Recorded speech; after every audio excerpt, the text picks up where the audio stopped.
What's up? This is Sabo.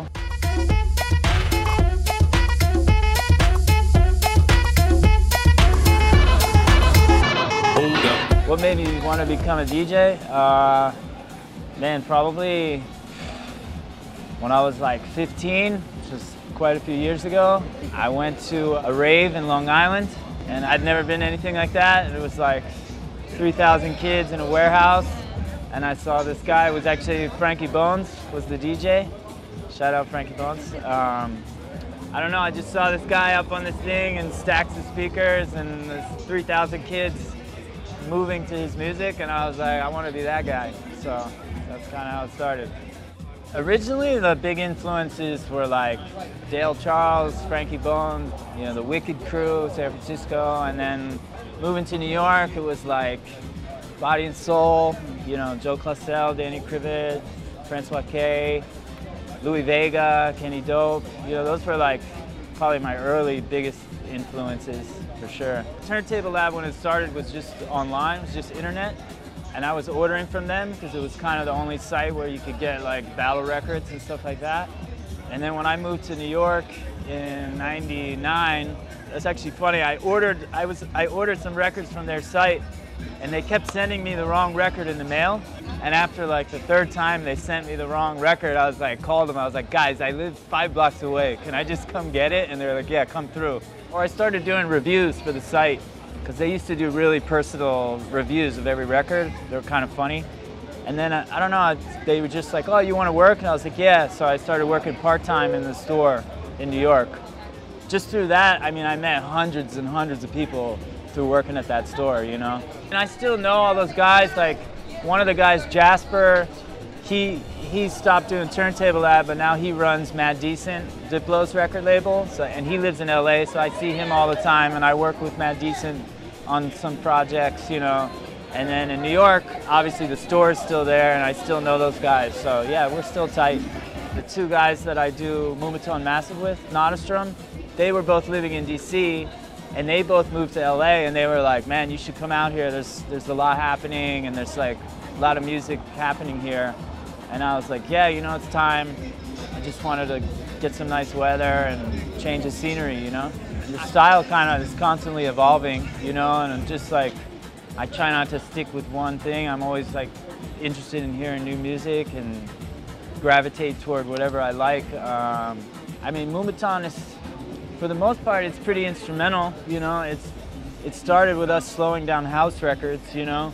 And a lot of house records don't have vocals either, so, and I like a lot of the tribal, more like percussive stuff, and that's kind of like the backbone of a lot of what I play, you know?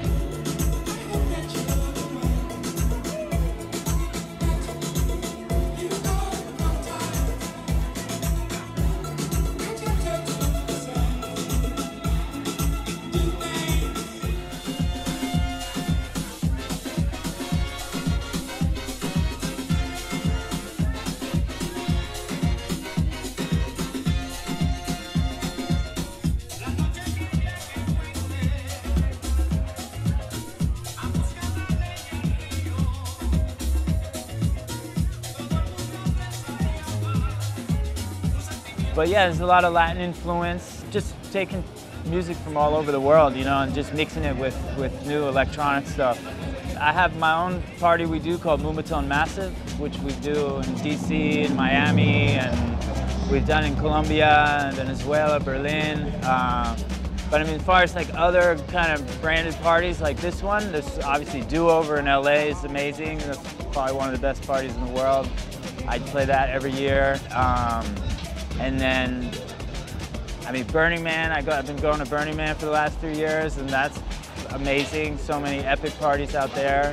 Within this kind of like new Latin scene, you know, like there's Peligrosa in Austin, Que Bajo in New York, Tormenta Tropical in San Francisco, and these are all like homies that we all play similar kind of music, so we kind of travel and play each other's parties a lot. So that's kind of the vibe.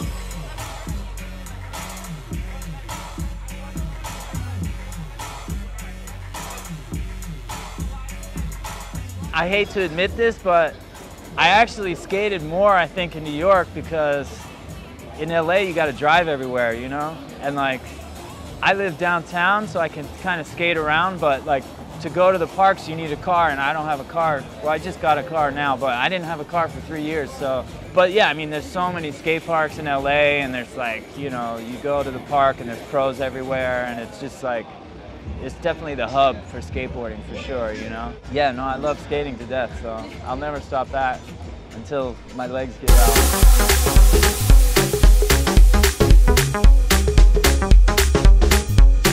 I have my label, Sol Selectas, so I'm doing some collaborations with Disgraceland and this girl Moore, Eliane. We're working on some house stuff together.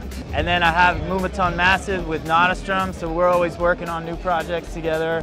I actually just came from Miami. We did this event with Red Bull called Siempre Fresco, where we had all those different crews I just mentioned, like Que Bajo, Peligrosa, our crew, Moombahton Massive, and then we got together with Red Bull and Larry Harlow, who's like a famous salsa legend, and got in the studio with him, so hopefully we'll have some good stuff come out of that as well. DJ Sabo taking over the controls right now. Old Dirty Sundays. Thanks for watching Old Dirty Sundays. Shout out to Cosmo Baker for linking me up with these guys. Super stoked to play tonight. Hope it's a good party.